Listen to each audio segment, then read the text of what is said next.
Olá, ouvinte do Midcast. Esse episódio faz parte da nossa cobertura das eleições 2020, na disputa pela prefeitura das capitais do país. Nele, você vai conferir um panorama sobre as cidades de Porto Alegre, Belo Horizonte e Palmas. Cabe lembrar que as opiniões contidas aqui são de inteira responsabilidade dos autores e não necessariamente expressam a opinião do Midcast. Se depois você quiser comentar com a gente o que você achou desse episódio, é só mandar uma mensagem no nosso perfil do Twitter ou no Instagram, que é @podcastmid. Agora, bora ouvir. Fala galera, tudo bem? Eu sou a Adi Ferrer, jornalista especialista em relações internacionais e recém-contratada do Midcast Política, mas agora eu venho como correspondente para te contar um pouquinho da bagunça eleitoral municipal de 2020 na capital gaúcha, Porto Alegre. Esse ano o número místico 13 é o número de candidatos para a prefeitura da cidade, um recorde desde a redemocratização. Na lista, nomes conhecidos nacionalmente como Manuela Dávila, do PCdoB, que foi candidata à vice-presidência na chapa com Fernando Haddad, e o ex-judoca João Derli, que vem pelo Republicanos.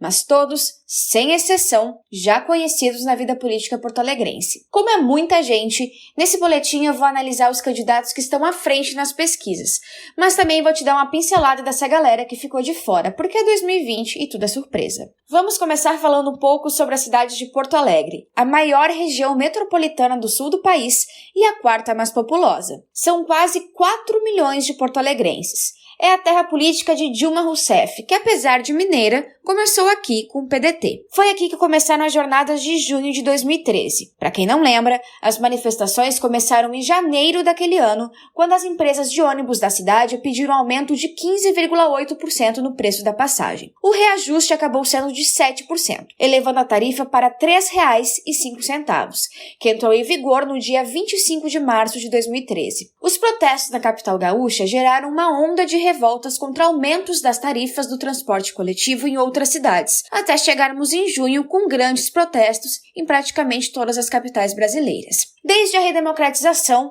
a cidade vinha em uma sequência de partidos de esquerda, principalmente o PT, interrompido em 2004. Hoje é governada por Nelson Marquesan Júnior, do PSDB. Nas eleições de 2018, Porto Alegre elegeu Jair Bolsonaro com 56,85% dos votos, mas tem cheiro de mudança aí. É a segunda capital com maior rejeição a Bolsonaro, segundo pesquisa do Ibope do dia 17 de outubro, atrás apenas de Salvador. A cidade apresenta 50% de avaliação ruim e péssima ao governo Bolsonaro e 20% de ótimo e bom. Pois bem, voltando à administração municipal, Nelson Marquesan Júnior teve 6 pedidos de impeachment protocolados desde o início da gestão. Em agosto desse ano, houve a aprovação de um desses processos. A justificativa da investigação é a utilização de mais de R$2 milhões do Fundo Municipal de Saúde para publicidade no meio de uma pandemia. O placar de 31 votos a favor pela abertura do processo e 4 contra surpreendeu até o governo. Quem depôs a seu favor?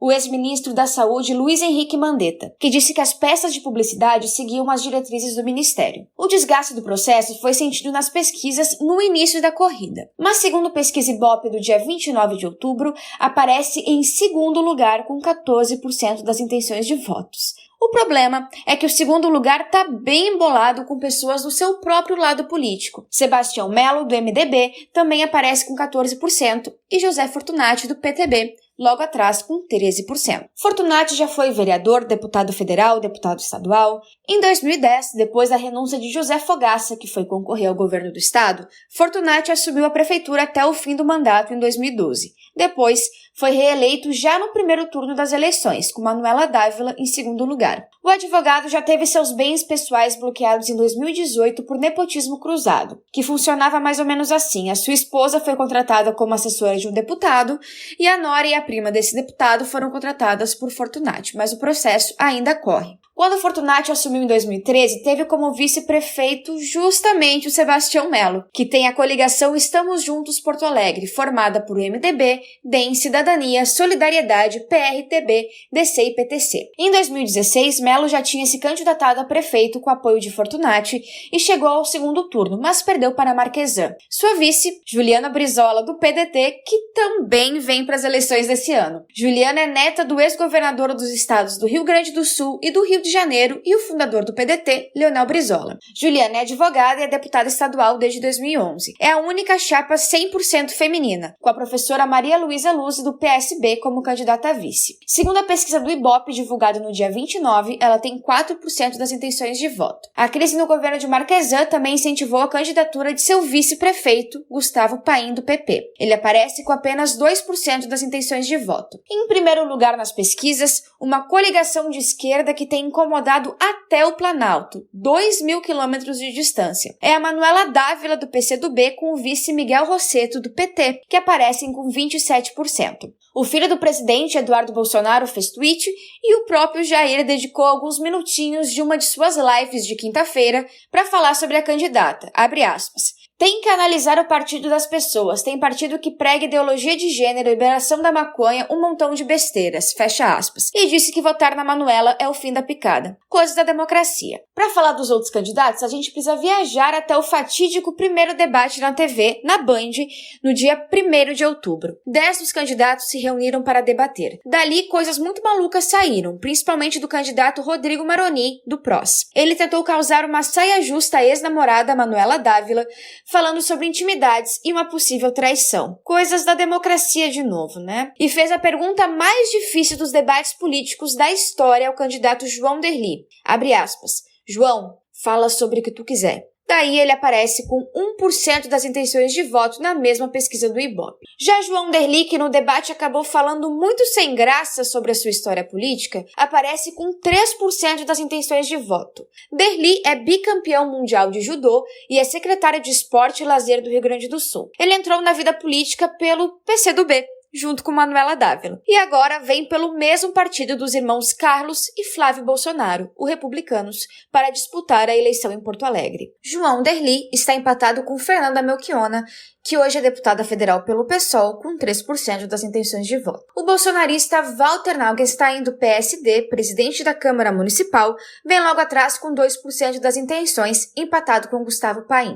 Walter é tão bolsonarista que viralizou em abril deste ano com um vídeo em que ele e a família aparecem fazendo piada com as mortes pelo coronavírus. 3 candidatos não puderam ir ao debate. Júlio Flores, do PSTU, que disputou o cargo de governador do estado em 2018, aparece com 1%. Luiz Delvair, do PCO, que concorreu em 2016 para vereador e não foi eleito, e Montserrat Martins, do PV, candidato a governador do estado em 2010, ambos com menos de 1% das intenções de voto, segundo a mesma pesquisa do Ibope. A pesquisa também simula algumas hipóteses de segundo turno.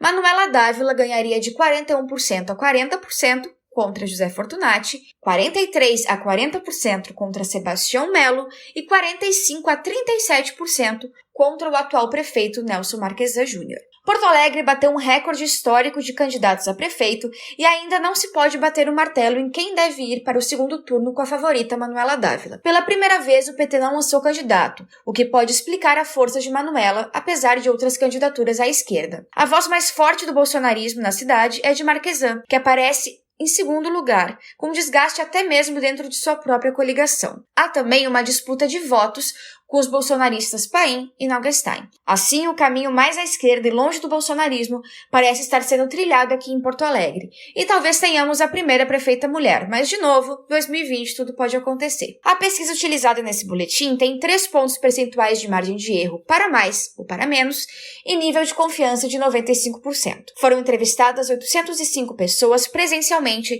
entre 27 e 29 de outubro. Ela foi contratada pelo grupo RBS e está registrada na Justiça Eleitoral sobre o número RS-06638/2020. É isso, galera. Espero que esse boletim tenha ajudado vocês a entender essa loucura aqui no Sul. Espero que a gente se veja no segundo turno e com boas notícias. Quem quiser bater um papo é só seguir lá no Twitter, @Ferrer. Valeu!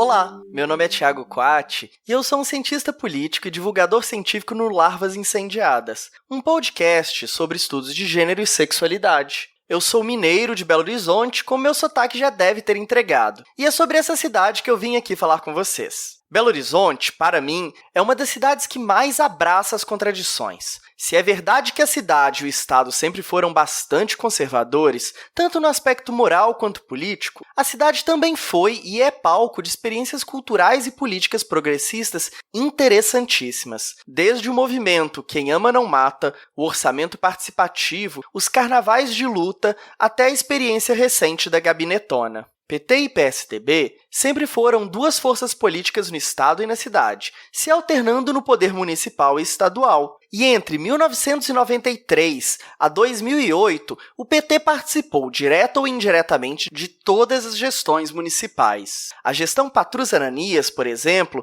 é até hoje muito bem lembrada e elogiada. Dentre outras coisas, ele foi responsável pela implementação do orçamento participativo na cidade. E o PT de Belo Horizonte sempre, de alguma maneira, busca se valer dessa herança política do Patrus, como veremos mais à frente. O partido saiu da prefeitura apenas em 2008, quando rompeu com Márcio Lacerda. A primeira gestão do prefeito, que carinhosamente ficou conhecido como Lamerda, teve participação do PT como vice, mas optaram por lançar a candidatura própria em 2012. Lacerda é um empresário mineiro do ramo da telefonia e que já tinha ocupado uma secretaria no governo Lula e outra no governo estadual de Aécio. Apesar dessa experiência anterior na gestão pública, sempre enfatizou o fato de ser um empresário e que isso fazia dele o candidato perfeito. Afinal, a máquina pública deveria ser gerida segundo os princípios da administração privada. Lacerda fez uma gestão desastrosa da cidade por 2 mandatos. O prefeito também foi responsável pela inesquecível frase: "Respeito sua opinião, mas ela é descartável". Era o fim da participação do PT na prefeitura.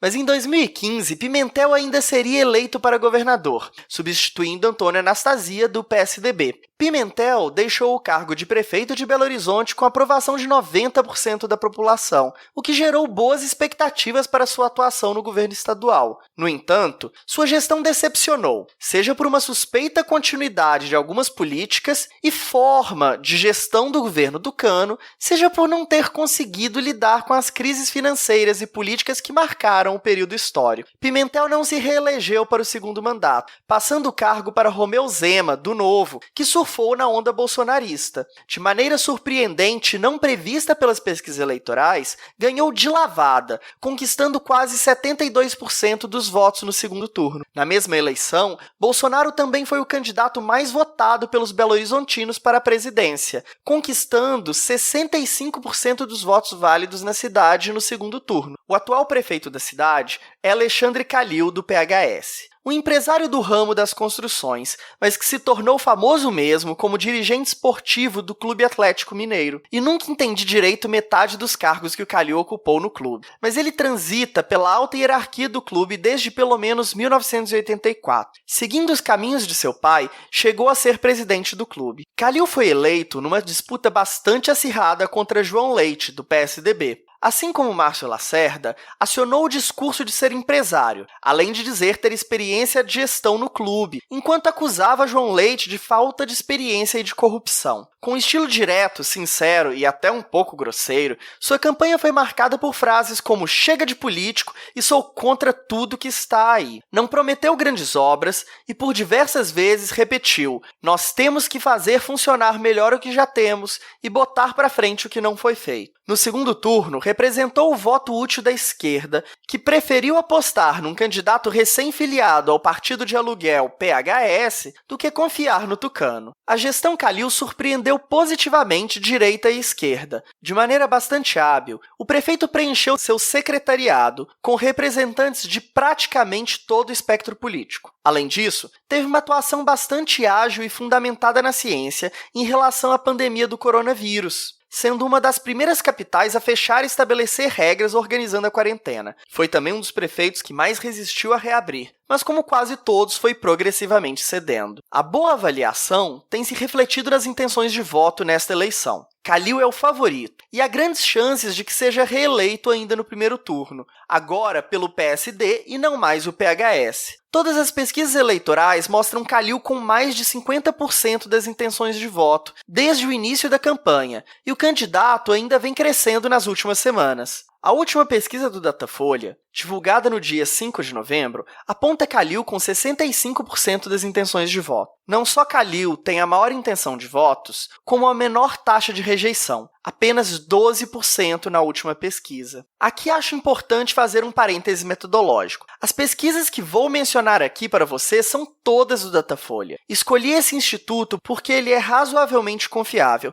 e já realizou 3 rodadas de pesquisa, publicadas respectivamente em 8/10, 22/10 e 5/11. Assim, mesmo que os números talvez não sejam precisos, é possível observar as tendências. Voltando a falar da eleição, além do atual prefeito, temos outros 14 candidatos que, em sua maioria, não pontuam nas pesquisas ou possuem cerca de 1% de intenção de voto. As exceções e que conseguiram superar essa marca são, por ordem alfabética, Áurea Carolina, do PSOL, Bruno Engler, do PRTB, João Vitor Xavier, do Cidadania e Nilmário Miranda, do PT. Todos os 4 possuem menos de 10% de intenção de voto cada e apresentam uma relativa estabilidade nas intenções de voto. Até tivemos um primeiro debate na televisão, que foi um tanto quanto caótico pelo exagerado número de pessoas, mas marcado por uma relativa cordialidade entre os candidatos. Calil não esteve presente e foi muito criticado por isso. Passarei agora para uma breve análise desses 4 candidatos,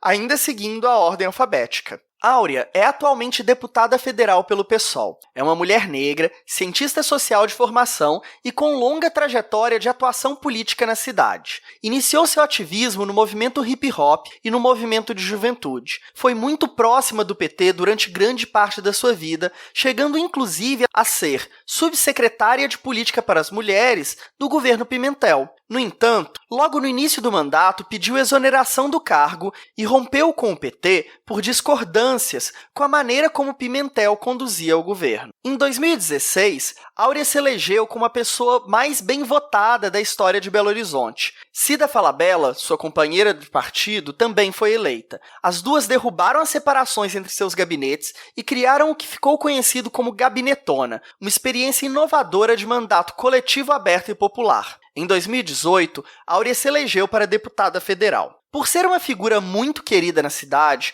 com trânsito por toda a esquerda e até uma certa admiração da direita, Áurea tentou articular uma chapa única da esquerda belo-horizontina para a prefeitura. As negociações com o PT avançaram bastante, com apoio principalmente dos setores mais jovens do partido. No entanto, não foi o suficiente e o partido optou por lançar candidatura própria. Assim, o PSOL fechou a chapa com o Léo Péricles, do recém-criado Unidade Popular. No início da campanha, apresentava 3% de intenções de voto na pesquisa estimulada e atualmente possui 5%. Devido à boa avaliação que Calil possui, inclusive dentro da esquerda, e também por ter tido boa relação com o prefeito durante seu mandato de vereadora, a campanha fica em um discurso de que o governo Calil foi bom, mas que é possível fazer melhor. Pelas conversas que tenho tido com amigos do PSOL, e aqui é preciso fazer um disclaimer, eu também sou filiado ao partido. Parece haver um consenso que o PSOL deve manter as 2 cadeiras que possui na Câmara e talvez ampliar para 3. Os nomes de quem ocupariam essas cadeiras, no entanto, não são nada certos. A maior aposta é que Bela Gonçalves e Cida Falabella permaneçam, mas há ainda outros nomes fortes surgindo, como Isa Lourença, Pólio do Amaral e Sara Azevedo. Bruno Engler é o candidato oficial do bolsonarismo em Belo Horizonte. Como quase todos os candidatos do presidente, Engler também não engatou e está com apenas 4% das intenções de voto. Ele é o coordenador do movimento Direita Minas, que se diz formado por conservadores contra a inversão dos valores, pelo resgate dos valores familiares, pelo liberalismo, contra a ideologia de gênero e toda essa lorota, olavista, guedista, etc. e tal. Infelizmente, foi eleito deputado federal na onda bolsonarista e está lá fazendo um péssimo serviço. Não satisfeito com a vergonha de fazer parte do partido do candidato do Aerotrem, resolveu ainda declarar que não reconhece a vitória de Joe Biden. João Vitor Xavier, do Cidadania,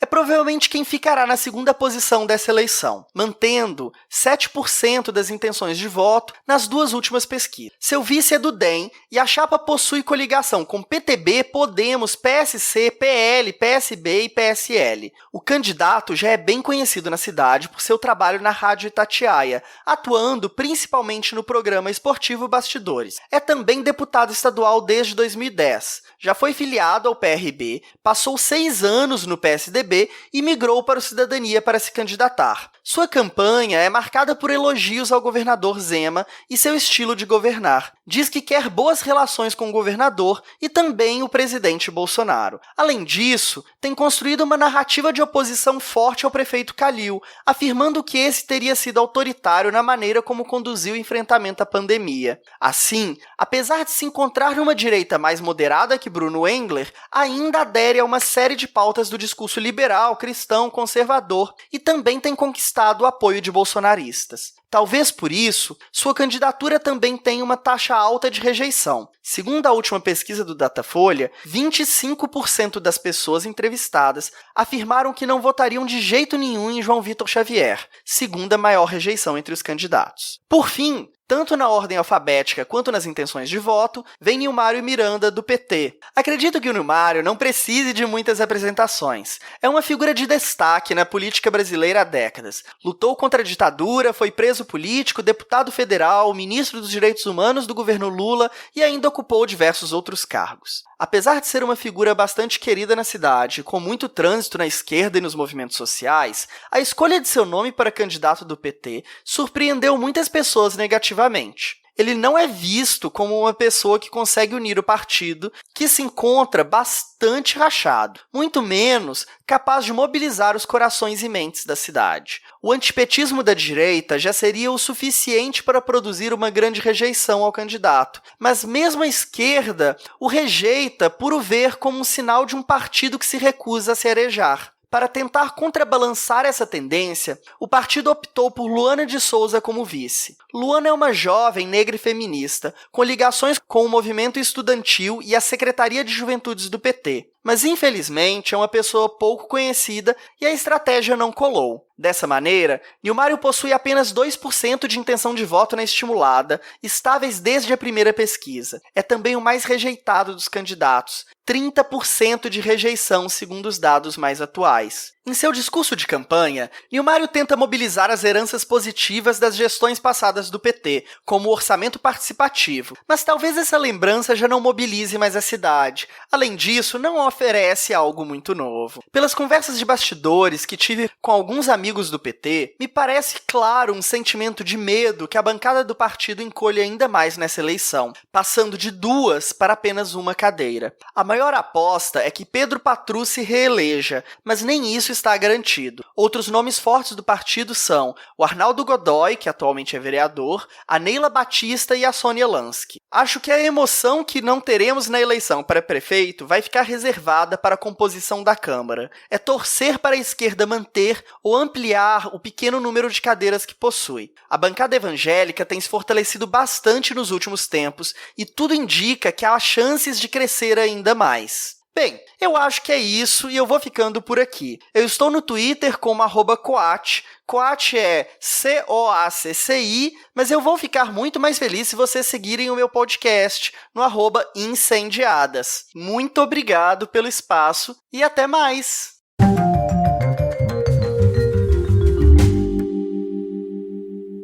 Olá, cidadão e cidadã, tudo bem? Eu sou Letícia Alencar e estou aqui como correspondente para trazer uma visão sobre a eleição municipal para o cargo de prefeito ou prefeita da capital mais nova do Brasil, Palmas, Tocantins. Nesse ano de 2020, são 12 candidatos. Palmas, por ser a capital do estado, onde se está os 3 poderes públicos, tem sua economia fortemente amparada no serviço público, com 176.899 eleitores aptos a votar, segundo dados do Tribunal Regional Eleitoral. Ainda não será em 2020 que Palmas terá um segundo turno na disputa para a prefeitura, uma vez que essa regra é limitada aos municípios com mais de 200 mil eleitores. Os últimos mandatos foram ocupados por Raul Filho, do Partido dos Trabalhadores, em 2 mandatos consecutivos e em seguida por Carlos Amasta, do Partido Socialista Brasileiro. Carlos Amasta é empresário colombiano e foi o primeiro estrangeiro a ser prefeito de uma capital no Brasil. O eleitorado da cidade de Palmas mostra uma tendência conservadora e elegeu como presidente Jair Bolsonaro, com 64,80% de votos. A atual prefeita também é candidata, Cíntia Ribeiro, do Partido Social da Democracia Brasileira, e tem como vice da sua chapa Lucas Meira. Cíntia Ribeiro tem o apoio dos partidos Avante, Patriotas e Democratas. Segundo sua equipe, o projeto de reeleição tem como objetivo a conclusão das obras em andamentos, avançar no quesito inovação e tecnologia, além de atrair investimentos para a geração de emprego e renda e a melhoria na prestação dos serviços de saúde e educação. Cíntia Ribeiro tem 43 anos e é natural de Anápolis. É fonoaudióloga formada pela Unip, em Brasília, empresária e pós-graduanda em Direito e Combate à Corrupção. Em sua carreira política, foi candidata a vice-governadora nas eleições de 2014. Tornou-se mais conhecida em razão de ser a ex-esposa do falecido senador do Tocantins, João Ribeiro. Anunciada pelo prefeito Carlos Amasta como candidata a vice-prefeita em sua chapa à reeleição, Cíntia Ribeiro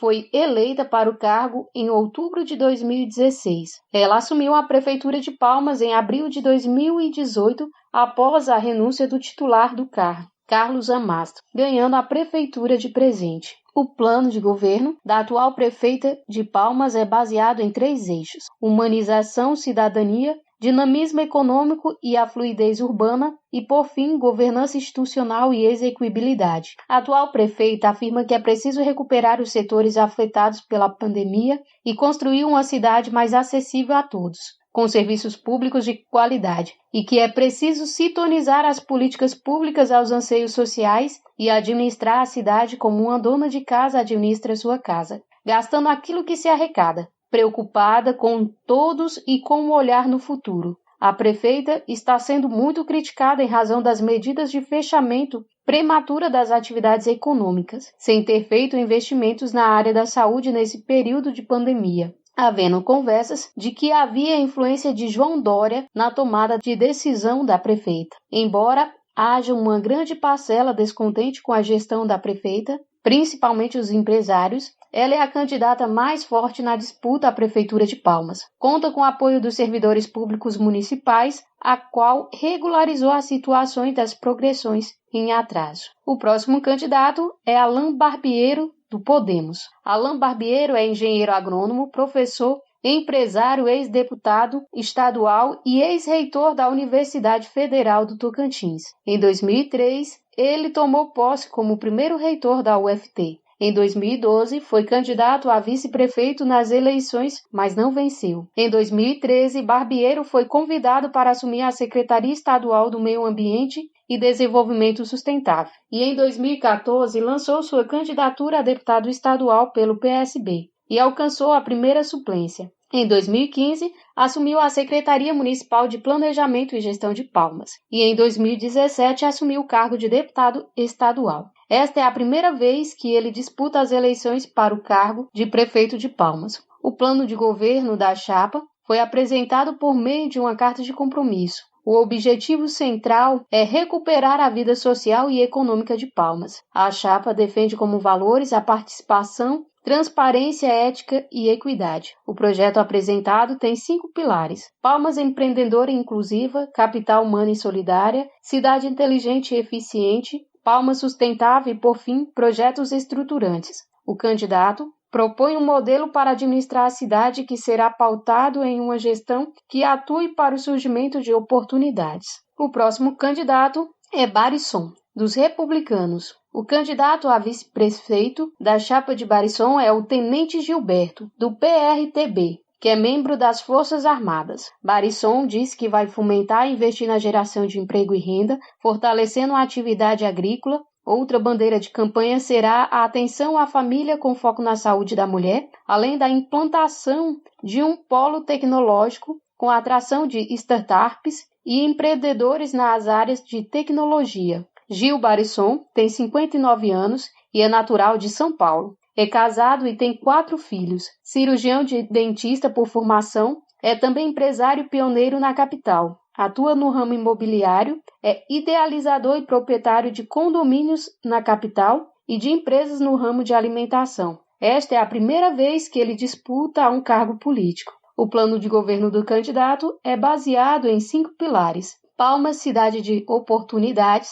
qualidade de vida, ciência e tecnologia, gestão pública honesta e eficiente e cidade do futuro. O candidato pretende investir em parcerias público-privadas e diz que o poder público deve ser o indutor de novos negócios e novas empresas, criando processos ágeis e desburocratizando os processos, entre eles, obtenção de alvarás e licença. O próximo candidato é o Dr. Joaquim Rocha, do Partido da Mulher Brasileira. Tem como vice da chapa Domingos Tocantins. Joaquim Rocha é ex-vereador de Palmas. Ele é médico, mas está impedido de exercer a profissão por 6 meses, após sofrer uma interdição cautelar por minimizar os riscos da pandemia de coronavírus e publicar vídeos dizendo que uma planta do cerrado pode prevenir a doença. O médico também chegou a disputar o governo do Tocantins em uma eleição direta, que foi realizada em 2009, quando Carlos Gaguin foi eleito governador pelos deputados estaduais. O candidato apresentou um plano que afirma buscar o amplo desenvolvimento social com cunho de crescimento, ordem e progresso. A proposta tem como eixo central a articulação interinstitucional e transversal e a busca de parcerias com instituições públicas e privadas. Entre os pontos apresentados está a ampliação dos serviços de saúde pública e um plano para a geração de emprego para os jovens, fortalecendo o desenvolvimento da economia local com projetos voltados para a atividade agrícola com base no desenvolvimento rural sustentável, pensado na geração de empregos no campo e na cidade. O próximo candidato é Eli Borges, do Partido Solidariedade, tendo como vice da sua chapa o presidente da Associação Comercial e Industrial de Palmas, a CIPA, Joseph Ribamar, do PTB. Eli Borges é natural de Ipameri, Goiás, é casado e tem 3 filhos. Atualmente exerce seu primeiro mandato como deputado federal. Ele é pastor e agropecuarista no estado. Já exerceu 3 mandatos como vereador na Câmara Municipal de Palmas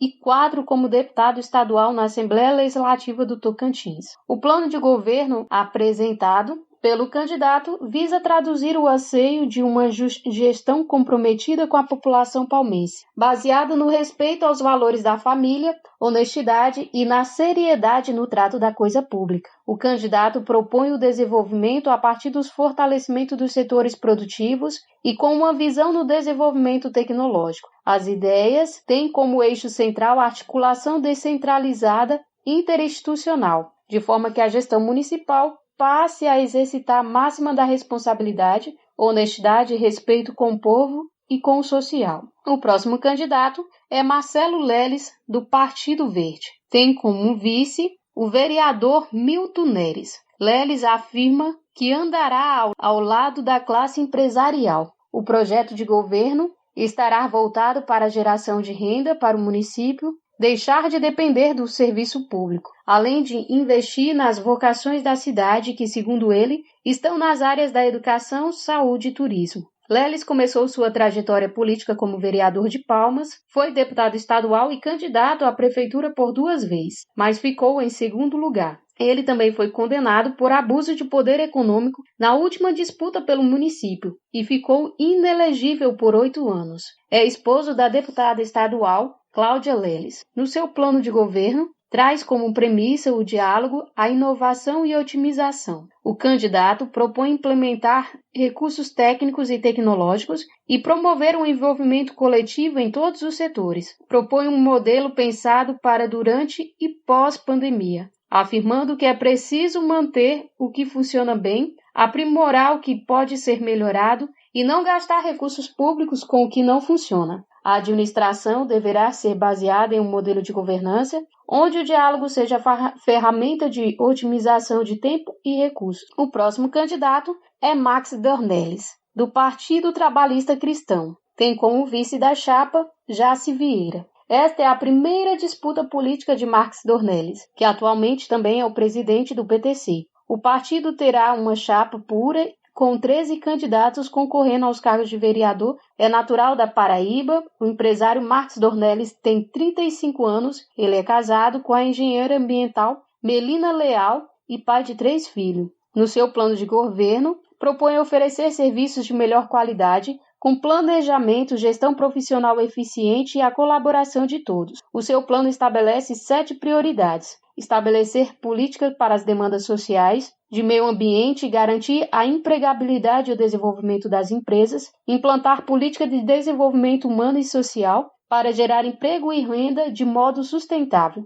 oferecer educação de qualidade, ampliar projetos e ações de segurança, melhorar e ampliar o atendimento na área da saúde e criar sistemas de avaliação das políticas públicas e mapear as forças econômicas para realizar parcerias. O próximo candidato é o professor Bazzoli, do Partido Socialismo e Liberdade, PSOL, e tendo como vice-candidata da sua chapa Lúcia Viana, também do PSOL. João Bazzoli falou sobre suas bandeiras de campanha como políticas públicas voltadas aos grupos mais vulneráveis da sociedade, focadas em infraestrutura básica e a substituição da política de integração municipal. João Aparecido Bazzoli é advogado e trabalha como professor na Universidade Federal do Tocantins. No curso de Direito, ele atua nas áreas de conhecimento envolvendo cidade, ambiente e regularização fundiária. Bazzoli também possui mestrado e doutorado, assim como pós-doutorado pela Universidade de Lisboa. Esta é a primeira vez que o político se candidata a cargo de prefeito. A proposta do plano de governo são orientadas pela Agenda de 2030, tratando da transversalidade dos Objetivos de Desenvolvimento Sustentável, especialmente no que se refere às cidades e comunidades sustentáveis. Assim, o candidato coloca a sustentabilidade como eixo transversal, dando atenção especial às temáticas socioambientais. Para o candidato, a gestão precisa olhar o público externo e aplicar a primazia no atendimento, aprimorando o campo tecnológico e desburocratizando. Também fala em valorizar os servidores, humanizar os atendimentos e promover uma cidadania viva, com a participação do cidadão nas tomadas de decisão. O próximo candidato é o professor Júnior Gel, do PROS, Partido Republicano da Ordem Social, tendo como vice na chapa Rose Damaso, do PSC. Gel falou sobre suas bandeiras de campanha, como o desenvolvimento da educação, o investimento na segurança pública e a geração de emprego e renda. O professor Júnior Gel iniciou sua trajetória em 2013 como vereador na Câmara Municipal de Palmas. Em 2016 foi reeleito e em 2019 iniciou sua atuação como deputado estadual e presidente do PROS Tocantins. Gel é professor concursado desde 2005 do IFTO em Palmas e leciona também no setor privado para estudantes de ensino médio, de onde vem o seu grande eleitorado, que são os estudantes. No seu plano de governo é baseado em 7 eixos, que, segundo o documento, são fundamentais para que se tenha uma estrutura forte de qualidade. São eles: governança democrática, participativa, cidadã, popular e sustentável, desenvolvimento da educação de base, desenvolvimento da segurança pública, infraestrutura e desenvolvimento urbano, desenvolvimento da saúde, cultura e turismo, e desenvolvimento social. Também propõe trabalhar o desenvolvimento econômico, com políticas de incentivo e atração de empresas e indústria para fomentar a economia e gerar novos postos de trabalho. Gel é o forasteiro da política, que não se alinha a nenhum clã e sempre teve uma postura independente e em defesa de bandeiras bem definidas, desde o início de sua curta trajetória política. Por isso, ele é visto por muitos eleitores como alternativa aos políticos tradicionais. O próximo candidato é Tiago Amastra Andrino, do Partido Socialista Brasileiro. Tem como vice da chapa a pedagoga e ex-prefeita Nilmar Ruiz, do PL. Tiago Amastra Andrino é advogado, casado, tem um filho e atualmente ocupa o cargo de vereador de Palmas pelo PSB. Ele se apresenta como ativista pela educação, é formado em Direito pela Faculdade de Direito de Florianópolis, pós-graduado em Direito Público. Tem ligação com o movimento estudantil e participou da gestão do ex-prefeito Carlos Amastra. Ele foi eleito vereador de Palmas pela primeira vez em 2016. Em 2018, se candidatou ao cargo de deputado federal, mas não foi eleito e ficou como primeiro suplente. Esta é a primeira vez que Tiago Andrino se candidata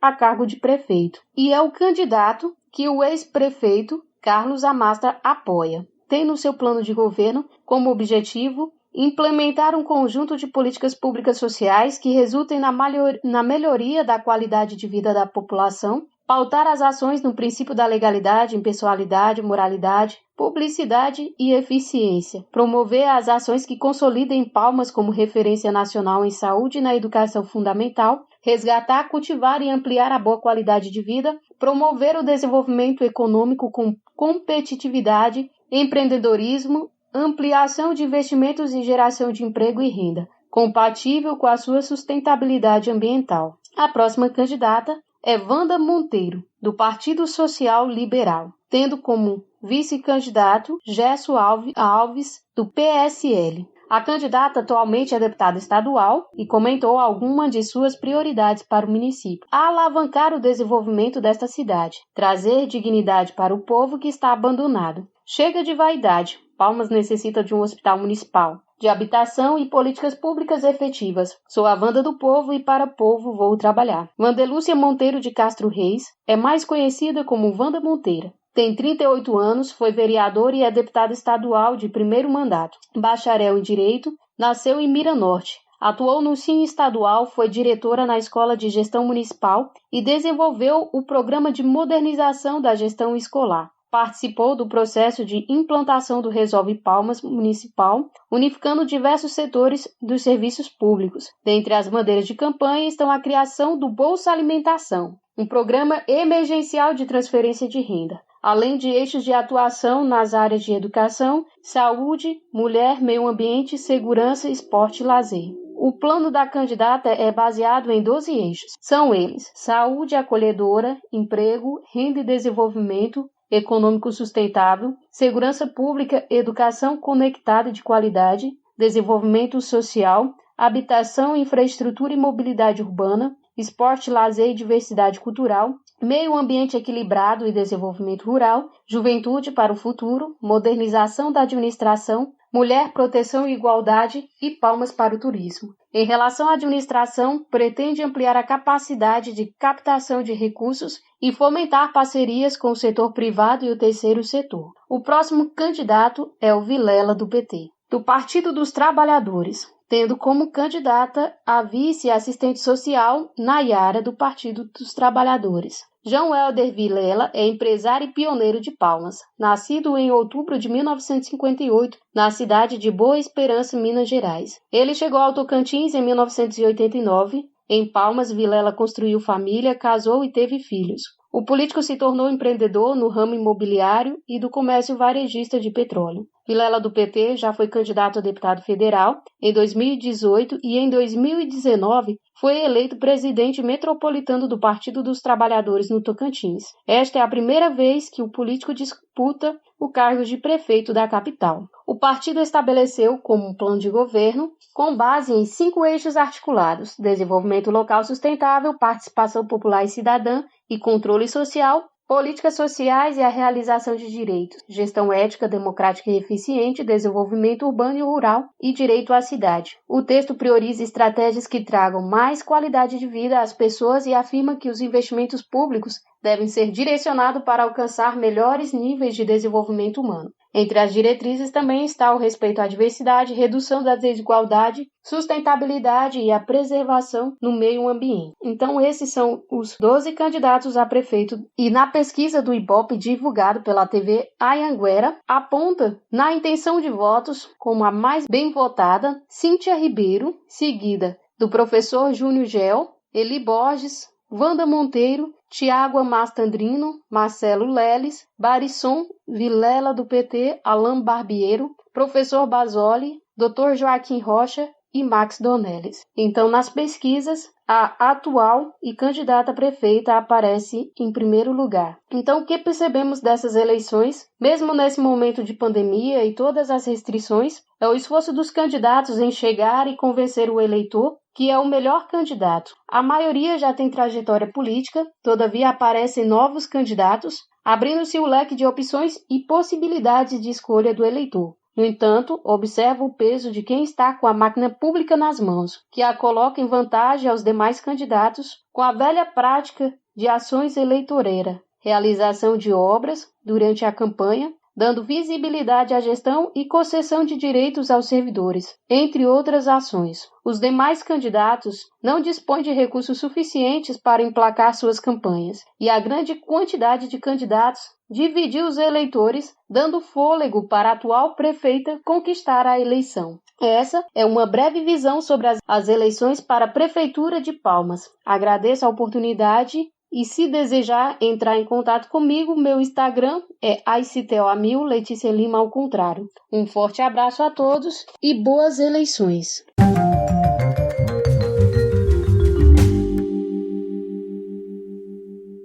No Boletim de Palmas, foi referenciada a pesquisa divulgada pelo Ibope em 22 de outubro, que foi encomendada pela TV Anhanguera, e ouviu 602 eleitores em Palmas entre os dias 20 e 22 de outubro. O levantamento tem nível de confiança de 95%, com margem de erro de 4 pontos percentuais para mais ou para menos. O número de identificação na Justiça Eleitoral é o TO 04226/2020. No Boletim de Belo Horizonte, as pesquisas do Datafolha citadas foram todas encomendadas pela TV Globo e estão registradas na Justiça Eleitoral com os seguintes números de identificação: MG 09256/2020, MG 02866/2020 e MG 06358/2020. Todas possuem nível de confiança de 95%.